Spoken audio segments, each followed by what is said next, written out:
We got that. All right. Because I got like since we're going live everywhere, I have to like press live on everything one by fucking one. Um, while I'm doing this, we're gonna be talking about No Way Out 2004, Hell yeah.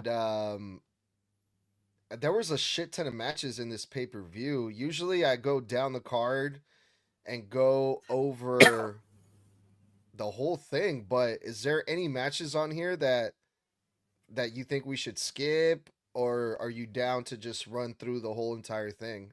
I'm down to run through the whole thing. Okay, cool, man. Then I'm ready. If you're ready, before we get started, do you have any questions for me? Nope, I'm ready. All right, let's do the damn thing then. All right.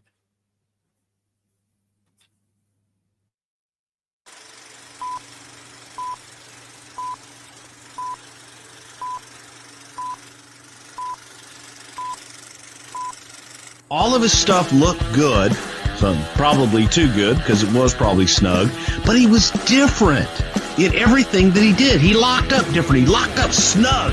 Hey, this is your Olympic hero, Kurt Angle, and you're listening to Snug Wrestling. Oh, it's true. It's damn true. What is going on, everyone? Welcome back to another episode of the Snug Wrestling Podcast with me. Like usual, I am the host. My name is Edgar. We're going to go back to 2004 and going to review the No Way Out. This was the No Way Out where Eddie Guerrero defeated Brock Lesnar in a main event. And man, I'm kind of glad you guys picked this one. I got Lil Yeet from the World Elite Wrestling Podcast. First time being on the show, aka Lil Yeet. What's going on, man? Thank you for being with us today. What's up, man? Thank you for having me tune in. I mean, No Way Out 04 is an instant classic. I actually did this one on our show on its anniversary date, actually, on February 15th of this year. I'm glad to hear that, dude. Cause yeah, I want to get your insight on this pay-per-view, your professional opinion, if I can say that, because I rewatched it, but I haven't seen it in a really long time. So a lot of the things that I saw on this pay-per-view were fairly new to me. I don't remember a whole lot, so I'm hoping you can kind of help me out to understand a lot of the things that we saw on this pay-per-view. First of all, I'm gonna say it. I got kind of emo watching this, going back. Some of these things hit home, man. It was crazy to see.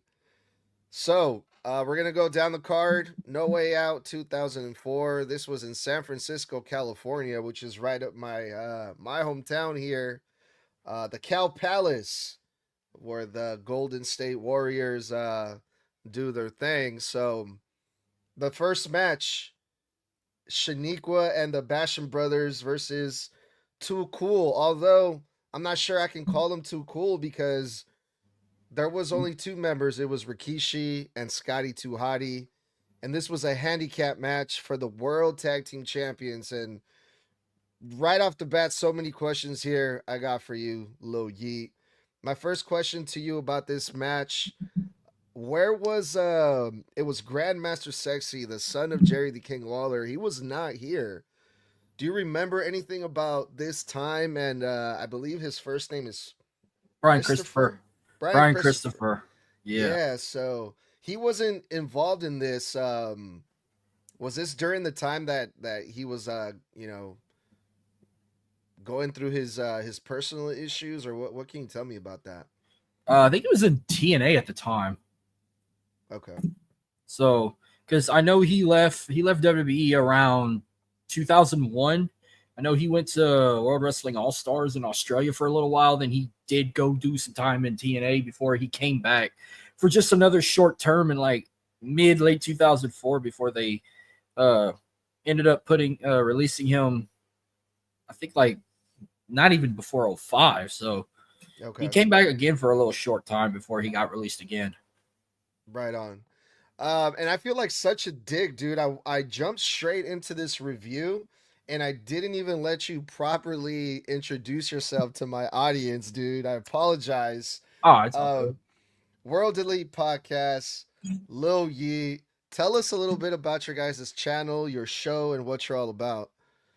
We've been doing this for about 4 years now. We just got bored one time during the pandemic, and we used to be we used to be writers for a couple of like websites. We'd write about wrestling, write about sports too, and then I just got tired of typing and writing, and one of my co-hosts at the time, Dylan, was like, let's just do a wrestling podcast. Let's talk about it instead of writing about it. And for like the first month, it was just me and him, and then his cousin, who was one of maybe our first guests we had. He came on quite often, and then we were just like, bro, let's make him a co-host. He tuned in every episode we did at the time. We didn't live stream yet. We started audio only. We didn't discover StreamYard, I think, till like the spring of 2021, and then we tried to go live like a lot of people started doing, and then that was kind of a thing. But we do both. We'll do audio, we'll go live streams, and then we've done all kind of shit. Like we've done like interviews. We've interviewed indie wrestlers. We interviewed former talent from WWE, WCW, ECW. I do prediction shows, recaps. We've done a couple watch alongs, but not a lot. And one thing I like to do is nostalgias like this, where I like to go back in the glory days and review a pay-per-view from the Attitude Era, Ruthless Aggression Era, or even want to go back in the golden days, or even look at some classic TNA or WCW pay-per-views. I haven't really did an ECW one yet, but eventually that time will come, maybe in 2025. And that's how the trail goes. Been doing this for 4 years now. Down here, Dope, man. you know. That's what's up, man. Yeah, I'm glad that I was finally able to get you guys on. I've been trying to get something going with you guys. So yeah, dude. This was supposed to be Dylan coming on because this was one of his favorite pay-per-views ever, but something came up and he's like, I really can't make it, but I want someone to do it. And I said, bro, tag me in, I'll do it. I like doing nostalgia, especially during this time. So yeah, I was kind of worried at first. I'm like, oh man, Dylan, he's the one that picked this one, because I asked him, what's your favorite pay-per-view, like old school pay-per-view? And he picked this one, but then he told me that you were gonna come on, and I'm like, man, I guarantee he knows this pay-per-view too. Like, well, I guarantee you pick if he has a chance to ever come back on in the future, he'll do anyone from 04. 04 was his favorite year. We've done Backlash 04 together, Great American Bash, SummerSlam, and this one together. Judgment Day 04 was another one he really liked. Royal Rumble, Bad Blood, like those were all good ones he liked, but he never did those with me. But all the other ones, yeah. So any 04 one he'll be down for.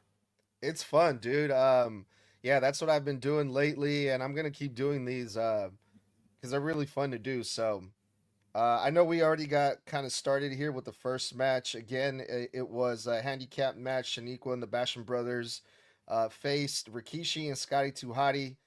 Brian Christopher was not in the company during the time, Grandmaster Sexy. But this was like one of those things that if the Basham brothers were to defeat Rikishi and Scotty 2 Hotty, it's 3 members, so it kind of reminded me of what the New Day did. Also going all the way back to like the Fabulous Freebirds, where they had the 3-person team for tag team champions, and the champions were kind of like interchangeable. You didn't really know who was going to defend the tag team titles. Me personally, I don't really like that idea, but you thinking and going back to these 3-men or 3-person tag teams, were you ever a fan of these like interchangeable champion type things that they were doing? I mean, I guess it depends who the teams were. But like this one here, it's like, hey, if the Bashams would have won the titles back, it'd have been neato because they're an actual tag team. Okay. Shaniqua, she was a powerhouse, dude, in this opening match, man. She really stood out to me. I don't remember a whole lot about her other than she came up through Tough Enough, right? Yeah, she won season 2 with Miss Jackie. They were the only 2 female winners, and she went by Linda during Tough Enough. But then when she came on the main roster, they gave her a name change, and she was Shaniqua. and they paired her up with the Bashams to be this like S&M type character, like spanking them with whips and straps, like get me wins and I'll give you more than a win type vibe shit. Like a little kinky side. You want to say maybe not too kinky, but hell, this show even opened up with Tori Wilson and Sable advertising them Playboy magazines, those 2 separate covers where they're like posing in different ways and welcoming the show like, oh, we're SmackDown, we do things different, but oh, you just open up the show with 2 hot divas. Like Raw could have done that with Trish and Lita. They just used them because they just covered Playboy together. They never had a duo from WWE to do that, and just to get someone fired up for a SmackDown pay-per-view, which they said this was their best one they've ever done solo since the brand extension, and I can agree with that. That's right. I completely forgot to mention that this was strictly SmackDown pay-per-view, the first pay-per-view under Paul Heyman's management. Paul Heyman was a general manager at the time during this. And talk about different times, man. We saw this first match where Shaniqua was getting really involved in this tag team match, and she was getting poor she Scotty. was taking some bumps. She Yeah. clotheslined the hell out of him out of his damn shoes. Yeah, Shaniqua was getting heat during this match. She actually ended up taking the pin after getting squashed by Yeah. Rikishi. Yep, So she got yeah. Samoan drop. Yeah, she got Samoan drop and then a bonsai drop after that. So she reminded me of China a little bit, like hanging out with taking it with the big boys, especially with a guy like Rikishi. Mm-hmm. Yeah, dude. The WWE definitely not shying away during this time of you know, the guys hitting the girls and vice versa. You know that type of violence that we don't really see, you know, nowadays. Which I thought was really really interesting. But yeah, Shaniqua, man, whatever happened to her, dude? She kind of just disappeared, didn't she? Yeah, I mean, I think her time when WWE didn't really last long. Mm. I'm trying to look up to see what happened to her. I know she didn't go to TNA or anything like that. I think I was maybe gonna she say went. because she looked really good, like in this match, like physically, and also like she can bump, and she seemed like she really knew what she was doing in there during that match. Well, she left WWE in 2005, and she went to Mexico for a bit. Well, actually, she was released in November of 04, and then she started wrestling in Mexico in 05. Mm. And then here's a good reference. She left the wrestling world and got into sports. She became a basketball referee. So she went to a career of being an official. Well, it depends. Like, I don't know if she's a WNBA ref or something, or maybe for like a league in a state. But like, I know if it was the NBA, they don't dress like the zebras we see in the NFL. Oh no, they got the NBA got them like gray shirts with like the blue trim lining and red, and they wear those like charcoal gray pants or something. They got a different referee uniform in the NBA compared to your like official traditional black and white referee uniforms you see like in football. She should have gotten into being a basketball player instead of referee, man. That girl was big. Yeah, she looked like she could be a basketball player. Like, if this was around this time, I'd like to see her play against like legends like Simone Augustus and all that. Yeah, dude, for sure. But yeah, that was a opening match. Rikishi and Scotty 2 Hotty retain the World Tag Team Champions. And since we're on this topic of, you know, men versus women in the WWE during that time, the second match was Jamie Noble versus Nydia. Jamie Noble, do you remember Jamie Noble? Oh man, how can you not forget him now? He was people. If like today's generation were to see Jamie Noble, they'll just remember him as one half of J&J Security. I'm like, nah, this is Jamie. You don't know Jamie Noble from WCW. You didn't know his crazy relationship with Nydia that just looked like straight inbred trailer trash. You thought they were from Alabama, but he's originally from West Virginia. And like the storyline was just great. Like he had a death in the family and he got the inheritance. It was like what, a couple million. And He bought a trailer with her, got her a limo, bought her a $5,000 meat coat, all you can eat buffet, nights out, all this. Applebee's. Yeah, go. We're gonna go to Applebee's in New York. Just go to an expensive steakhouse in New York City. Now you're gonna go to an Applebee's, so you fancy like a okay. Yeah, fancy to some of us, Applebee's, but Then she got You gotta blinded do- by Tajiri. Yeah, you got to do the voice though. You got to do the Jamie Noble voice though. I don't think I could do a Jamie Noble voice, and I'm from the deep south. No, yeah, that was crazy, man. I remember that couple, man. Jamie Noble telling Nydia to make out with everyone. I think she even made out with Michael Cole at one point too, if I'm not mistaken. Or she Well, tried, I think. I remember she made out with a fan at the World for SummerSlam. Like Yeah. they pulled two guys out. I don't know if that was like planned or none of those were indie wrestlers they hired or they Yeah, actually put. I don't know because I don't know. As a fan, if that was Nydia on top of me making out, I'd be just rubbing her down, and then security would have to throw me out.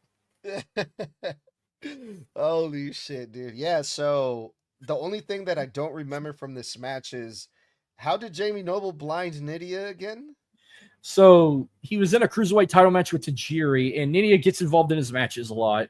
She went to take the title from him, and for once, Tajiri sprayed a black mist in her eyes instead of his traditional green mist, and it blacked her out for like 2 months. She couldn't see, and then used her as a battering ram to like somebody fly over the top rope.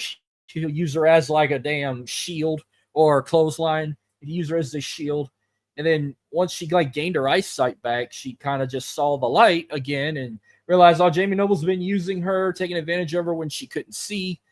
And she that's when the turn started coming when she gained her eyesight back. And then for like the last couple of weeks, she like faked that she was still blind and cost him a cruiserweight championship opportunity against at the time, Rey Mysterio. Okay, got you. Which then, of course, turned since they were doing this whole blind angle with the Mist. Paul Heyman decided to book a match between Nydia versus Jamie Noble at this No Way Out 2004 in a blindfold match, which Jamie Noble. Yep. Jamie Noble was glad to be blindfolded, and this was like second consecutive intergender match on the card. Correct. But of course, even then, even though this was a professional wrestler versus Nydia, who I believe, I'm not sure if she really had a whole lot of matches during her WWE career, but Jamie Noble still had to cheat to win this match. Behind the referee's back, he took off the blindfold, got his hands trick in on the book. Nydia. Yep. And beat his ex-girlfriend Nydia in this second match. But man, what a dickhead move Jamie Noble pulled here. He got a lot of heat with this one, didn't he? Yeah, after he cheated to find out what corner she was in, he threw her off, put her in a dragon sleeper, and she had to tap out. But I gotta say, blindfold matches can be entertaining. I would have to say, is there one you might want to consider either a favorite or maybe one of the funniest blindfold matches you ever saw? Because I got two on my list. I got when Triple H fought Eugene one year, and John Cena fought Daivari, and he used the crowd like he's pointing corners like, is he here? Is he here? And they would boo, boo. Yeah, then he'd go after him. Yeah. I can't think of one, dude. I have the worst memory. But this one, I really enjoyed this one with Jamie Noble and Nydia. I think I'm gonna have to go with this one as when she kicked him in the ass with that blindfold on. I was laughing hysterically. Like she kicked him like a damn dog.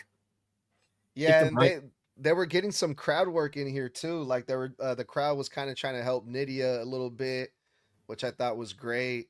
Overall, very entertaining. But do you think this was pay-per-view worthy? Well, according to my co-host, he said when we did this episode back in February, he said the first two matches could have happened on SmackDown. It should have opened up with the World's Greatest Tag Team versus the APA. Right on. That was one of my favorite matches of this pay-per-view, which was Shelton Benjamin and Charlie Haas versus Farouk and Bradshaw. And finally, we get some real competition here. We got two badass tag teams, no gimmicks, you know, real competition here, no funny business. And it was one hell of a tag team match. Looking back at this, man, the tag team division was stacked during this time, and they proved it with this match. This was just a straight tag team match, too. There was no title belts involved, but the winner of this match were gonna get closer to getting a title match eventually, and that ended up being Charlie Haas and Shelton Benjamin. They won this one. What do you remember most about this match and the build up to this? I remember JBL was not 100%. His arm was completely taped and injured, which it would be if you were clotheslining people at 100 miles an hour, damn near breaking your bicep. Mm-hmm. And Yeah, his little minor injury kind of cost them a victory. yeah, correct. Yeah, they were working on that bad shoulder. Um, Bradshaw was selling it throughout the match. I mean, before the match and also throughout the match, and that actually ended up going into play during this match. So Bradshaw kind of had an out there. The APA lost to the much younger and much newer tag team, but both teams came out looking really good in this. I loved them. Even with Kurt Angle, I loved Haas and Benjamin as a tag team. They worked so good together. And JBL was slowly digressing to that JBL gimmick. He already had the short blonde hair. He didn't get rid of the APA gear yet, into a suit and cowboy hat and limo with horns on the hood. Like, that was slowly processing like a couple months later. But you knew some change was coming with JBL not looking like the way he used to look.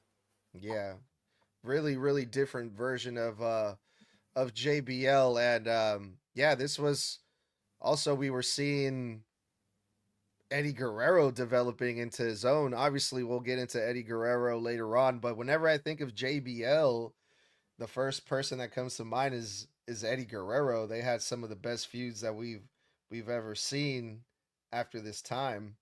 Mm-hmm. But yeah, that was the third match. It was a tag team match for this 2004 No Way Out in San Francisco, California. Right after this, and this is one of the things that I completely forgot, Goldberg had a big part in this pay per view. And when I think back to this pay per view, Goldberg is the last thing on my mind, but he showed up and he didn't show up there. He wasn't booked on the card. He wasn't gonna wrestle. He showed up. They did this old school angle that we've seen multiple times where they show up with the ticket, the front row seat ticket. Yeah. We saw that recently with Solo Sikoa too. Yes, they were building them up for WrestleMania 20 because you remember, go back to Survivor Series when they had their first little face-off backstage. Both at the time were world champions, and Goldberg lost his title the next pay-per-view. And then what happens with Brock later, but it kind of slowly went that direction when Brock got interfered in the Royal Rumble match, costing Goldberg a chance to go to WrestleMania. He F5'd him, had him eliminated, and that's when Austin gave him that front row ticket to show up. And remember, he even speared Paul Heyman. I think it was either on Raw. I think he showed up on Raw one night. He speared him, and he was supposed to be suspended, but he showed up with that advertising his shitty fucking Christmas movie, Santa Slay. If you've never saw it, is the biggest piece of shit I've ever seen. I watched it last Christmas. Who was in that one? That's that Christmas horror movie Goldberg starred in as Santa Claus. Oh, what the fuck? No, I don't remember that. That's crazy. And that sounds terrible, even on It's paper. a catchy name. It's called Santa Slay, but it's not the sleigh he rides on. Slaying means killing people. Slay. Oh, and wow. Okay. I watched it last Christmas, and it was the biggest crock of shit I ever saw. It wasn't even. I felt like I was watching Thanksgiving because it wasn't even scary. It was just a horror comedy movie to me. The kills were funny. The jokes were funny. Not one jump scare, so-called jump scare, got me. But So I laughed the whole time watching it, but it sucked. It didn't make your Christmas movie list that you watch every year? Nope, I took it off for. I will probably never watch that movie ever again. Damn, now I want to see it. I will argue with people that Die Hard is a Christmas movie over watching Santa Slay ever again. Jesus. So they did this angle, this in-ring segment with Goldberg, Brock Lesnar, and Paul Heyman, which, by the way, Paul Heyman, I loved Paul Heyman, how he sold this whole thing. Like, he was really over the top, but he sold it really well. He's a good GM too for SmackDown during that time. Yeah, Paul Heyman, he always knew what he was doing, man. I felt like he had it. If wrestling was a Frankenstein's monster, Paul Heyman would be the Dr. Frankenstein. There you go. He's the madman, the mad scientist. So this build-up was for Brock Lesnar and Goldberg at WrestleMania. Was that the WrestleMania where they were both getting booed out of the arena? WrestleMania 20, yeah. Brock was going to the NFL. Goldberg was just leaving wrestling, and they hyped it up to be, my opinion, the worst match on that card at WrestleMania 20. Even Stone Cold Steve Austin couldn't save that match being the referee. But he gave us what we wanted. He stunned both of them after the match was over. Yeah, and the people in that arena knew, too, what was going on, right? Like, they knew that both of these motherfuckers were leaving. Before there was such thing as dirt sheets or even social media, it's like, yeah, get on WWE.com or read blogs and stuff. Oh, Brock Lesnar wants to go pursue a career with the Minnesota Vikings. Goldberg Goldberg wanted to retire from wrestling, and now you can't get him out of wrestling. Just real quick, I have a couple comments, a couple questions on the chat. It's Bryce. Haven't been able to see your lives much lately. And Peppers 3D Printing says, why haven't you been streaming WWE and on Friday? Well, you haven't been seeing my streams because I got banned recently. And I'm not going to be streaming the wrestling shows on TikTok anymore, but I will be streaming on Twitch. So there's that. Going back to this thing with Goldberg, this was also kind of like an out for Brock Lesnar, after seeing the main event, how the main event played out. Brock Lesnar, you can say, was kind of weakened before the match, before his main event, before his title defense, because Goldberg ended up hitting Brock Lesnar with the jackhammer. And a spear, or was it just a jackhammer? No, Brock told him to sit there and be the bitch that you are, and then Goldberg gets in the ring. Brock Lesnar kind of like tackles him to the corner, doing some shoulder thrusts. I think he goes for an F5, and Goldberg got out of it and just hit him with a jackhammer. He didn't spear him until he interfered in the main event match. That's right, which we'll get into later on. And I believe we had a couple. Plus, he got arrested, and then here Michael Cole, for once, want to be a heel commentator. Goldberg deserves to go to jail. Yeah, that was weird. I was like, since when is I'm not used to seeing or hearing Michael Cole try to, be the heel commentator, but Michael Cole, I think, because this was a SmackDown pay-per-view, right? Michael Cole was strictly SmackDown, and Goldberg was supposedly from Raw, right? Is that what was happening? Yeah, Goldberg was on Raw, but he was technically suspended from any. I don't know if he was suspended from just the company alone, or he was just suspended from Raw. So if he was just suspended from Raw, then he had the right to go to a SmackDown show. He wasn't banned from that, and he had a ticket for it. So yeah, he had a From Bro ticket given to him by Stone Cold Steve Austin, which Stone Cold specifically told him, don't do anything I wouldn't do, which kind of basically is giving him the green light to fuck shit up, I think. Mm-hmm. All right. It's good shit. I loved it. Yes, man. It was really entertaining. One of the best segments of the show, definitely. Speaking of badass, wrestlers and badass motherfuckers in the ring, the fourth match was Hardcore Bob Holly, man. One of the meanest, baddest dudes to ever who hates rookies. Ring. Yep. Who hates people from Tough Enough. Or hates rookies in general, yeah. Or rookies in general. Wait, what? Do you have a story about that? Well, you just remember the whole Tough Enough competition. Like, I remember the shit with Daniel Pewter, but he wasn't What tough happened with enough. Well, no, just like kind of giving him the ropes, like, oh, you think you could just come in here and do what you want because you won just some simple contest. You never worked your way or paved your way like we all did. Like he just trying to give him a hard time being the new guy. Mhm. And I think he got into his head like, oh, I'll kick your ass in a fight. And Hardcore Holly just beat the shit out of him. And by the way, had a botch moment in the 05 Rumble that caused Eddie and Benoit to beat the shit out of him too. Yeah, just he just wasn't really getting along with a lot of people, Hardcore Bob Holly, and I think isn't I don't that know. what pretty much led him I, to like leave the company? I'm not sure. Like, I didn't even remember how this got built up. I think he was just being an asshole and just took out Rhino, which Rhino's no damn rookie, folks. Rhino's something. Yeah, Rhino is he's a beast too. Can you imagine like Rhino from, I'm gonna say WWE Rhino from 2001 to 2003 against like a Braun Breaker, Yeah, dude. the Gore versus Braun Spear. The Gore, man. The Gore was something else, man. It wasn't your average spear, dude. That shit was intense. I mean, you got Braun who runs the ropes at 20 miles an hour versus Rhino just hunting you in the corner like a wild animal and just scores the shit out of you out of your own boot. No, that's right, dude. But one of the things that I thought was interesting before this match, Hardcore Bob Holly rushed the ring and went after Brock Lesnar also. So Yeah. everyone was coming after Lesnar, and they said that Hardcore Holly wanted to get revenge because Brock Lesnar had broken his neck. What do you remember about that?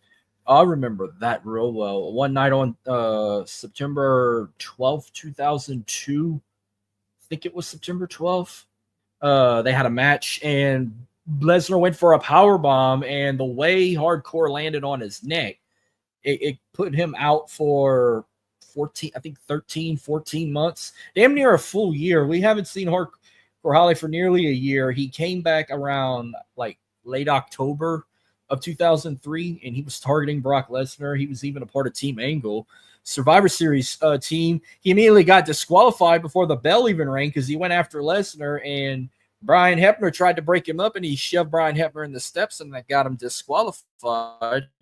It got him a WWE title match at the Royal Rumble to take him before Suplex City was even a thing. A 6-minute squash match at the Royal Rumble. And Which was I this, knew like, for real? Was this a legit injury or was this just all story? Oh Do you no, remember? it was a legit injury. Brock was taken out for 14 months. Serious neck injury that could have been career ending. Got you. Okay. Well, yeah. So that went down before the And match. Brock, I think that started his hatred with rookies because Brock was still a rookie, even though he was a main event rookie. That could be. 'Cause- That'll do it. Remember, Brock came in the night Brock debuted the day after WrestleMania 18. He jumped from Ohio Valley, and within 4 months, he won King of the Ring, became WWE champion. He's now on SmackDown main eventing, and 4 or 5 months in the company, he breaks Hardcore Holly's neck. So I guess that started his hatred of rookies. Besides being a tough enough coach and having to train people that don't want to listen to the instructor. Ask Al Snow. Yeah. Was Al Snow on this card? No, Al Snow was not on this card. That was another show that I watched. But yeah, that match itself between Hardcore Bob Holly versus Rhino, very physical. Two very physical guys in the ring. Hardcore Bob Holly ended up winning the match after he hit his Alabama Slam on Rhino. Alabama Slam. Mm-hmm. What were your thoughts on this match between Hardcore Holly and Rhino? I mean, it was very underrated. I mean, they were going in and out. He once hit a gore that caused them to roll out, but he just got his momentum back. He got his height back and just hit that Alabama Slam, and that was it. Like, very underrated, unappreciated match on the card. Yeah, dude, it was fucking lovely to see. I love seeing matches like that, man. Just like this next match, the 5th match on the card was also, man, this is when it started to get real for me. This match, it was Rey Mysterio versus Chavo Guerrero, and it was for the Cruiserweight Championship, if I'm not mistaken. Mm-hmm. And the build took me back, man. Shit got real during this build. Chavo Guerrero turned on Eddie Guerrero, and Eddie Guerrero was suffering some backstage attacks by someone that Rey Mysterio believed to be Chavo Guerrero, the one that was responsible for this. But just seeing Eddie Guerrero in the stretcher backstage, surrounded by all these referees and medical assistants, it was kind of a scary image, especially from what we know today. And all the stuff that Chavo Guerrero was saying, how Eddie was a loser because he's an addict and he's never gonna amount to anything, and this, that, and the other. Shit got too real for me when I went back and rewatched this. But what what was your, like, first, when you were first watching this, what were your thoughts then as compared to now when we're talking about this build?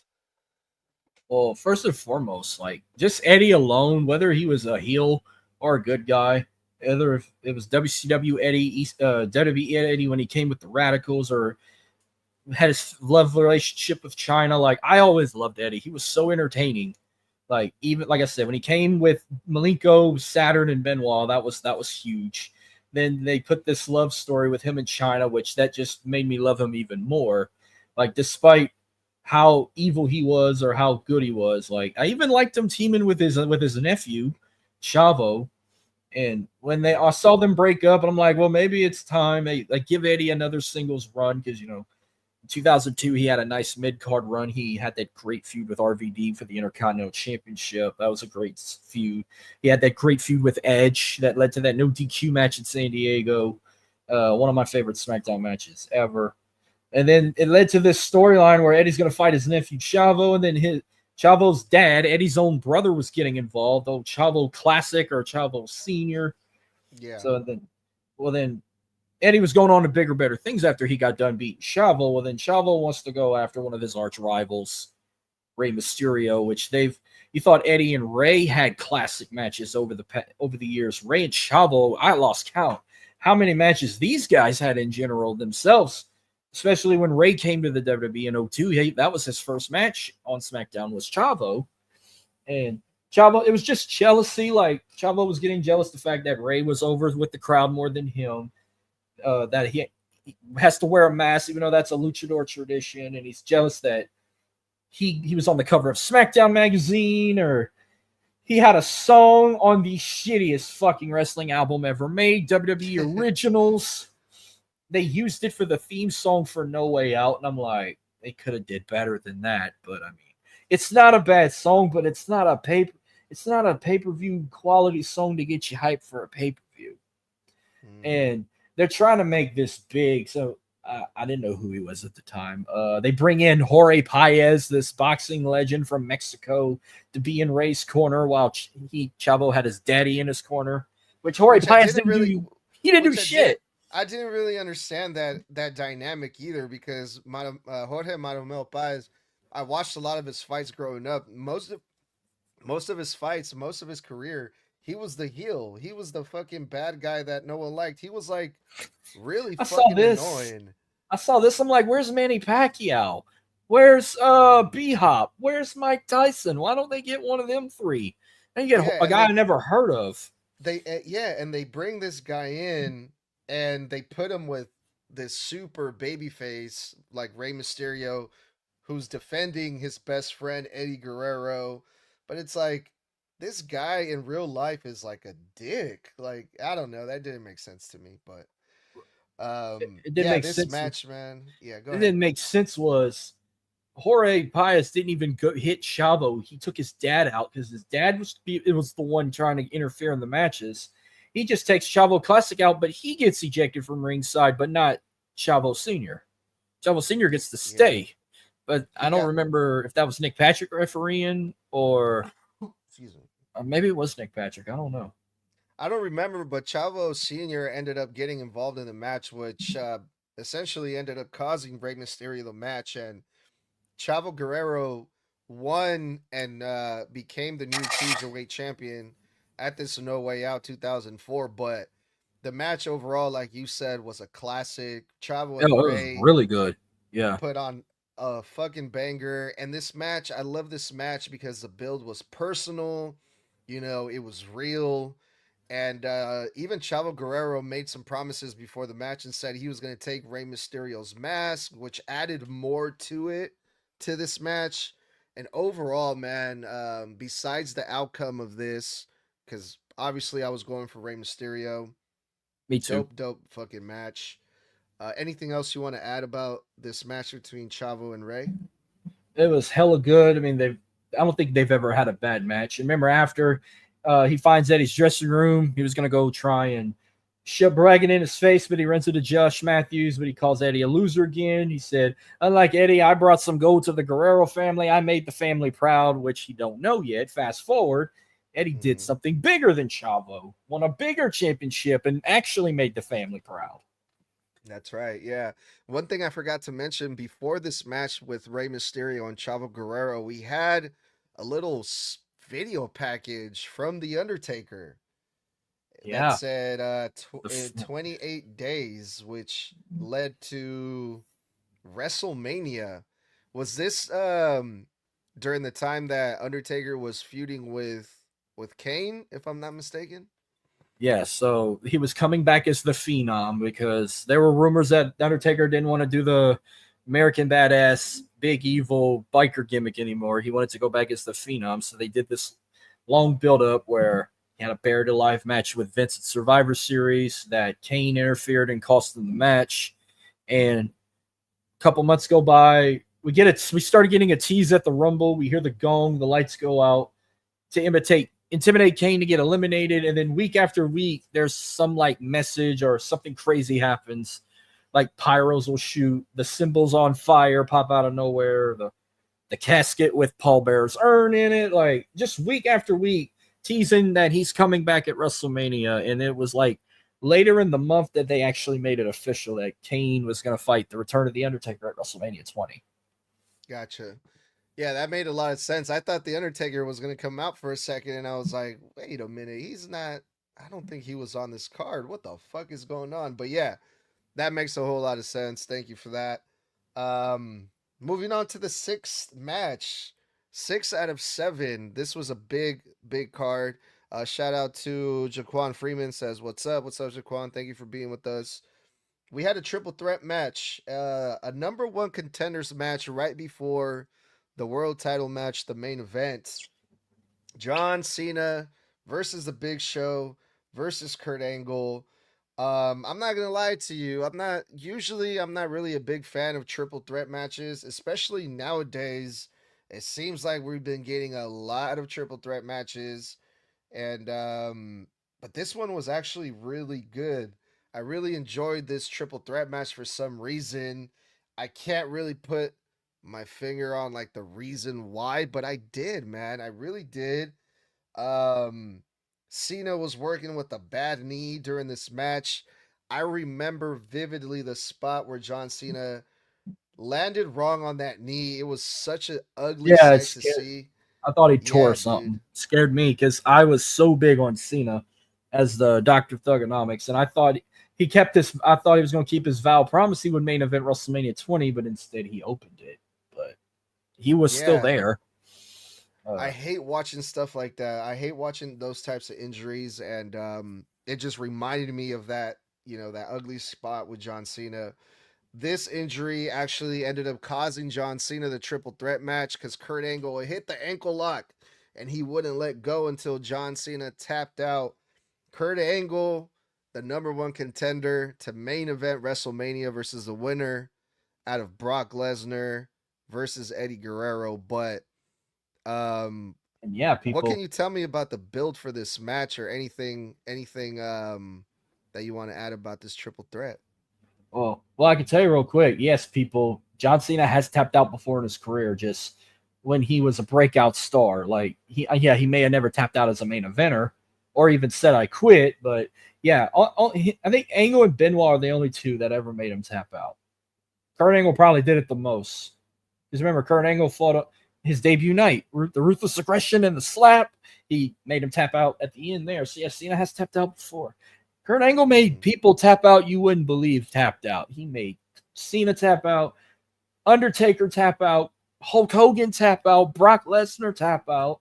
Even Chris Benoit made Cena and even guys like Lesnar tap out too.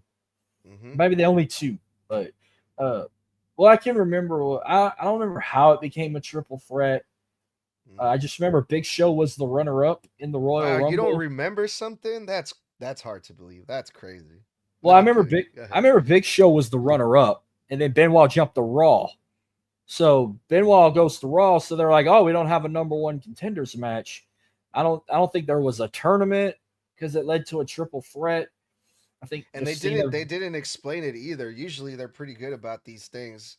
Putting video I think Paul just looked at his roster and he's like, well, here's the top 3 guys we have left that's not having a match right now.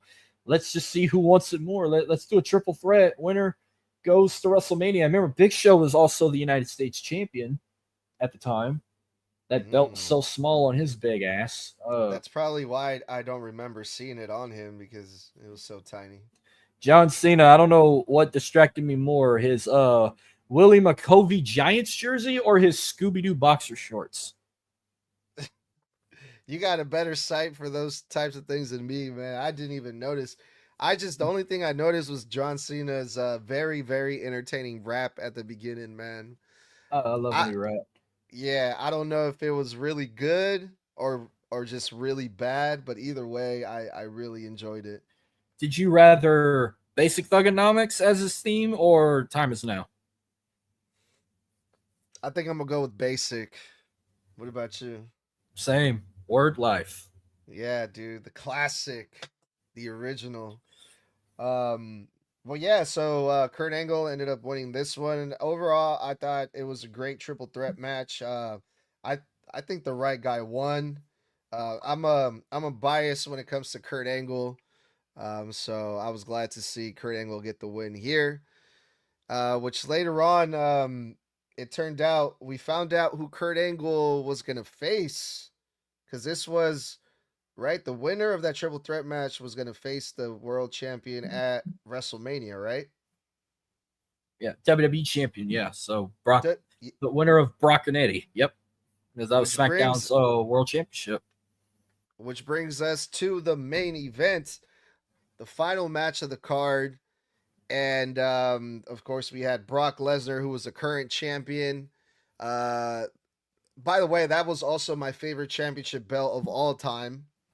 That belt during that time was beautiful. As much as I love the Wing Eagle belt, I will give dubs to this because it was some, I guess, just the shape of it. But I've always called it the undisputed title. Like, each belt got a nickname. I just called that one the undisputed title. I didn't call it Wing Eagle 2.0 or big or something like that. It was just, I just liked how it looked, and it looked just like a classic belt, and plus some big names have held it, from Eddie, Brock, Cena was the last to hold it, Triple H had it, Hogan, Taker, Rock, all them guys. Kurt Angle even looked fucking badass with it. I mean, they all look good with it. I do want that Eddie version. I'm planning on intending to get it maybe one day if I'm lucky. Just like as bad as I want that Wing Eagle belt, so I can put them right here by these two right here. Yeah, hell yeah, dude. You should. If I ever decide one day, when I grow up, when I get older, and I can finally afford to buy my first championship belt, it's gonna be that one for sure. I got the white IC belt first. That one's nice too. I really like the tag team championship belts from today, from SmackDown. My favorite tag belts was the World Tag Team titles Raw had during the Ruthless Aggression era. There you go. We have an unrelated question here, really quick, from Jordan on TikTok. Thank you for your comment. What was the unexpected heel? What was the unexpected heel that happened this year? I think they meant unexpected heel turn that happened this year. Unexpected heel turn that happened this year. Mm-hmm. Damn, that is a good one. Oh, the New Day. Yeah, that's the first one that came to mind too. The I'm New gonna Day say was yeah. I'm gonna say the New Day because a lot of people might say like Dom like going to live, which Dom was already a heel. I mean, I kind of saw that one coming, but Yeah. I will say some might even say the Drew heel turn, but no, I'm gonna say the New Day. Yeah, me too.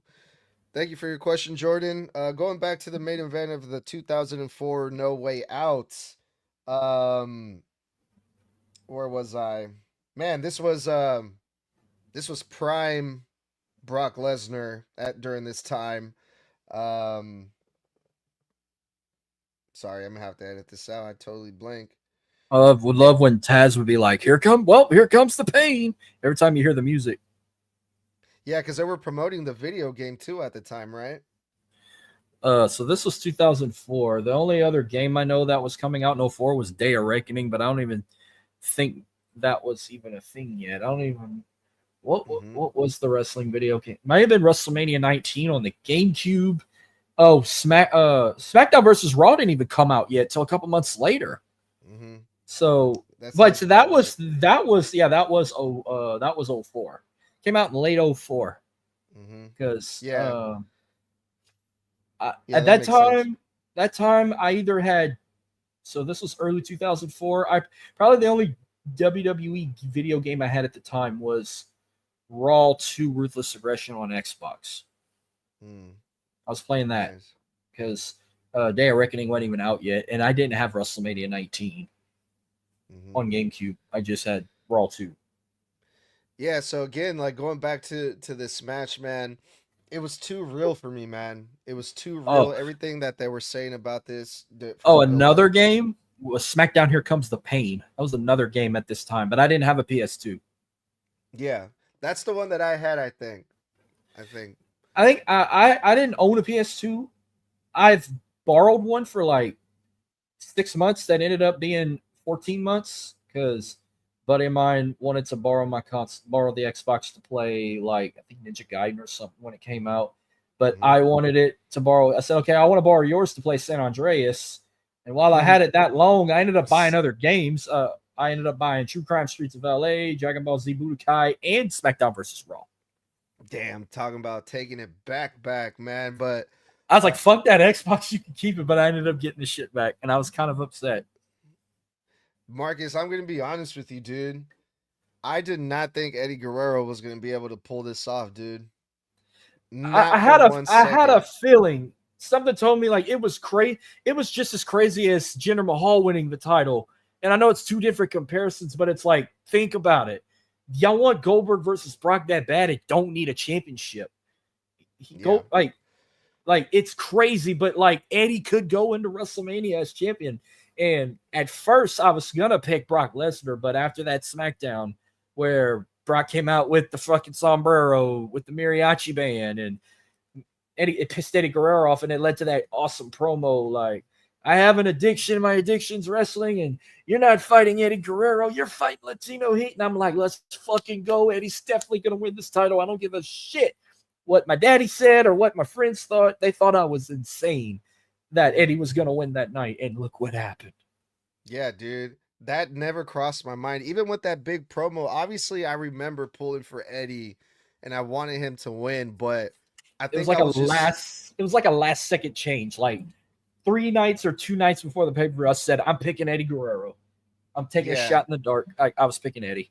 Yeah, dude. I had no hope for him, man, cuz I was so used to seeing Eddie win matches by, doing the lie, cheating and stealing. Eddie was kind of like he was that chicken shit heel for a really long time. And he's going up against prime Brock Lesnar in this match. And I was just like, there's no fucking way Eddie's gonna be able to do it. Yeah, I had a lot of doubt. And when it happened, when Eddie Guerrero, hit the big frog splash, and Goldberg came out, and all these things were happening, and the way And that they Eddie, built up to the finish, Eddie, man, you could kind of say Eddie cheated a little bit. Brock went for an F5 and Eddie countered it into a DDT on the championship. yeah. So, I mean, which is kind of expected. You're not really surprised by those things. And also, Brock Lesnar didn't come out looking weak out of this. It was just perfect from top to bottom this entire fucking match.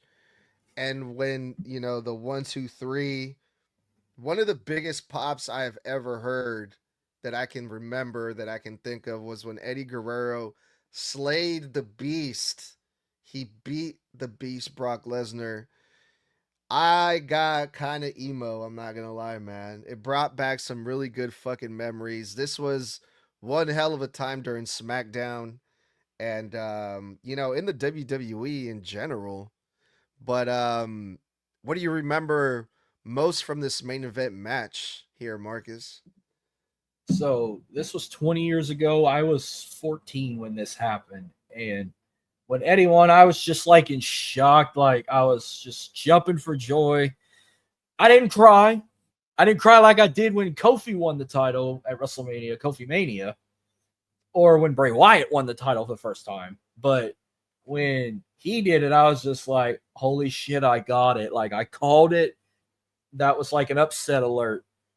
And then I'm thinking in my head, Eddie Guerrero versus Kurt Angle sound like it'd be a fucking great match, and it was. And it was a good build-up, bringing up Eddie's addiction and all that, and Kurt Angle being the dick he was. Now, correct me if I'm wrong, because my memory is terrible when it comes to these things. Eddie Guerrero beats Brock Lesnar at No Way Out. He goes on to WrestleMania, and he faces Kurt Angle, right? Yes. He beats Kurt Angle. And but he kind of technically cheated. Yeah. He faked an ankle injury. He loosened the boot. Kurt Angle put him in the ankle lock, and he was able to get out of it with his boot off. And he rode him with a small package. And somehow, if you look closely, he wrapped his foot with his ankle sock on around the bottom rope to hold the small package. So he technically did lie and cheated and stole the victory, which that's what Eddie's does. Yeah, that was his character, which is perfect, makes perfect sense. But was that also the same WrestleMania where Chris Benoit won the world championship? Yep, that was the night they had that iconic moment you will never see on TV ever again because of what Chris Benoit did to his family. That was the one right there, but it still lives rent-free in my head, man. I'm never going to forget Eddie Guerrero beating Brock Lesnar, and I'm never going to forget that moment at WrestleMania with Chris Benoit. You can't erase history, but you can take it off of TV, but you can always go back on Peacock, or now Netflix, when it moves to Netflix, you can still watch that moment. You just won't see it on national television anymore. And I know how to separate the art from the person, but those two moments are still going to be two of my favorite moments ever in pro wrestling. I'm going to go on record to say it.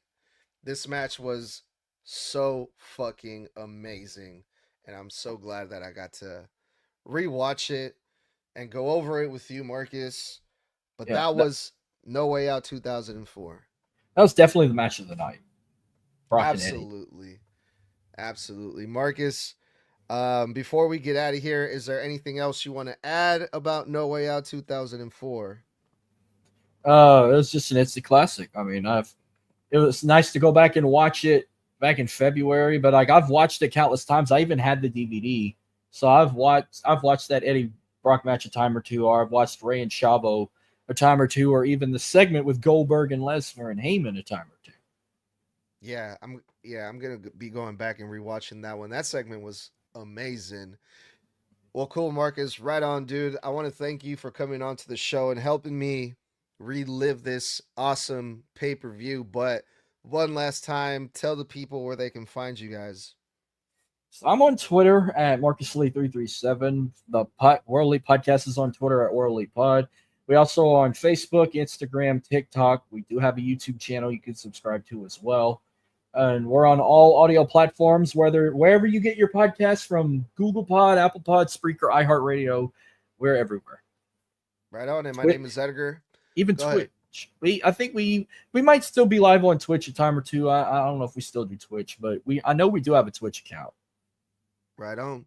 And my name is Edgar. I'm the host of Snug Wrestling Podcast. Thank you, everyone, for listening and hanging out with us tonight. And we will talk soon. Later.